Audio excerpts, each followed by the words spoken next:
In this guide, I'm going to show you how to change default homepage in Google Chrome so you can make Google your homepage. This is Aiden from JustBoz, and before we get into this guide, make sure to like the video and subscribe to the channel with all notifications on. It really does help with the channel and it lets us know that you want more content like this, so we greatly appreciate it. If at any point throughout this guide you did have any questions, just ask them down in the comment section below and we can help you out further. I'm going to be doing my best to reply to every single comment down there. First things first, open up Google Chrome and you need to hit the three dots up in the top right corner, and then you need to scroll down on here and select settings.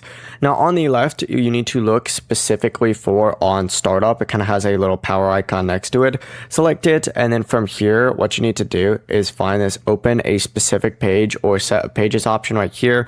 Hit add new page, and then from here, just type in google.com and hit add just like so. And whenever you do that, it's going to make it so it pops up. As you can see, I actually already have that right here. For the full setup, just make sure that Google Chrome is also set as your default browser in Windows, and we have full videos already breaking that down. Before you do leave, make sure to like the video and subscribe to the channel with all notifications on. It really does help with the channel and it lets us know that you want more content like this. We'd greatly appreciate it. And if at any point throughout this guide you did have any questions, just ask them down in the comment section below and we can help you out further. I'm going to be doing my best to reply to every single comment down there. Peace.